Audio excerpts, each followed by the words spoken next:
জাকাতের লুঙ্গি দেওয়া হয়, জাকাতের শাড়ি দেওয়া হয়, জাকাতের অমুক, জাকাতের তমুক, জাকাতের শাড়ি নেই, জাকাতের কোনো লুঙ্গি নেই, জাকাতের কোনো চাল নেই, জাকাতের কোনো আটা নেই, জাকাতের কোনো গম নেই। আপনার যেটা পছন্দ সেটাই জাকাত, আপনার যেটা পছন্দ সেটাই হচ্ছে জাকাতের লুঙ্গি, আপনার যেই গম পছন্দ সেটাই হলো জাকাতের গম, আপনার যেই চাল পছন্দ সেই চালটাই হচ্ছে জাকাতের চাল। কথা বলেন ঠিক না বে ঠিক? আপনি 100 কোটি টাকার মালিক, 2.5 কোটি টাকা, কত 100 কোটি কত হয়? 2.5 কোটি টাকা, 2.5 কোটি টাকা জাকাত। ও আল্লাহ, এত টাকা জাকাত দিব কিভাবে? মুসা আলাইহিস সালাম কারুনকে বলেছিলেন জাকাত দাও। কতটুকু দিতে হবে? বলে জাকাত দিতে হবে 4/1 25%।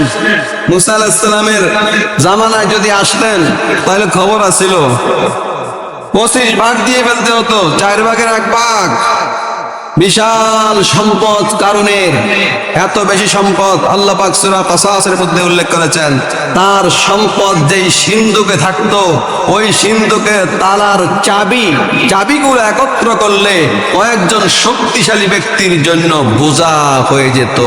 সুবহানাল্লাহ, এত পরিমাণ সম্পদ আল্লাহ কারুনকে দিয়েছেন। কারুনকে বলেছেন জাকাত দেওয়ার জন্য মুসা আলাইহিস সালামের মাধ্যমে। সে হিসাব করে দেখে তার মূল সম্পদের 4/1 বিশাল এক স্বর্ণের সম্পদের পাহাড় হয়ে যায়। না, আমি জাকাত টাকাত দিতে পারবো না। সে জাকাত দিতে অস্বীকার করেছে।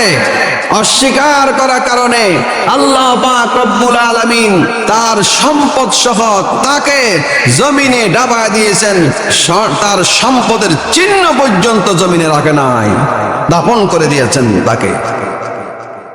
জমিনে ডেবে যাচ্ছে, তারপরও সে তওবা করে নাই। সম্পদের এত মোহ, এত লোভ, সম্পদের প্রতি তার এতই আকর্ষণ। আমাদের মাঝেও এমন কারণের অনেক উত্তরসূরি আছে, সম্পদের জাকাত দেয় না। আল্লাহ পাক রব্বুল আলামিন বলেছেন তোমার সম্পদের জাকাত তোমার অংশ নয়। এটা ওয়াফি আমওয়ালিহিম হাক্কুল লিসসাইলি ওয়াল মাহরুম। তুমি সম্পদ কামাই করেছ, এটা তুমি কামাই করো নাই, আমি আল্লাহ তোমাকে সম্পদ দিয়েছি। এই সম্পদের 2.5% এটার মালিক তুমি নও, এটাকে তোমার জন্য হারাম করে দিয়েছি। শুধু হারামই নয়, তোমার জন্য নাপাক করে দিয়েছি। নাপাক তোমার সম্পদের 2.5%। এই 2.5% যদি তোমার সম্পদে থেকে যায়, পুরা সম্পদটাই নাপাক, পুরা সম্পদটাই হারাম হয়ে যায়। সুতরাং সম্পদ থেকে 2.5% বের করে সম্পদকে হালাল করা, পবিত্র করা একজন মুমিনের কাজ, একজন ইমানদারের কাজ। কোন ইমানদার পারে না 2.5% তার সম্পদের মধ্যে রেখে সম্পদকে নাপাক করে খাবে, আর ওই নাপাক খেয়ে নামাজ পড়বে, রোজা রাখবে, আর ইবাদত করবে, হজ করবে।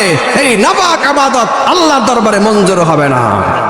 আমার ভাইরা, এই জন্য জাকাতের নিম্নমানের লুঙ্গি, নিম্নমানের শাড়ি, নিম্নমানের সেমাই দিয়ে জাকাত দেওয়ার কথা আপনাকে কে বলেছে? আল্লাহ পাক রব্বুল আলামিন কোরআনে বলেছেন, ইয়া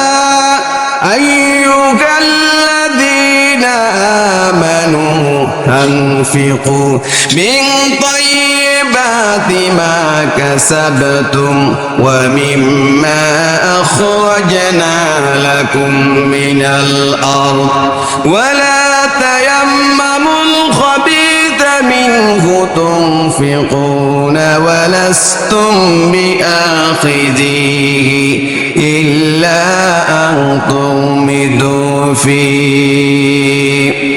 আল্লাহ রাব্বুল আলামিন বলেন, হে ঈমানদারেরা, তোমরা উৎকৃষ্ট অংশ থেকে যাকাত দাও, আমি আল্লাহর পথে খরচ করো।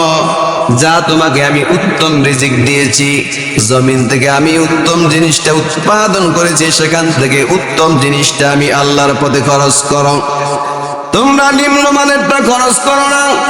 নিম্নমানের জিনিস তোমরা নিজেরাও গ্রহণ করো না, যেহেতু আমি আল্লাহকে নিম্নমানের জিনিসটা দিবে না। নিম্নমানের জিনিস আল্লাহর পথে দান করা এটা ঈমানের দায়িত্ব হতে পারে না। চিরা টাকাটা মসজিদে দেয়, চিরা টাকাটা দান বক্সে দিয়ে দেয়, চিরা টাকাটা ফকিরকে দেয়, আল্লাহ পাক রব্বুল আলামিন বলেছেন না, ওয়ালা তায়াম্মামুল খাবিসা, খাবিস নিম্নমানের জিনিসটাকে আল্লাহ পাক খবিস বলেছেন, এই খবিস আমার রাস্তায় দান করবা না। সুতরাং যাকাতের লুঙ্গি টঙ্গি দিবেন না।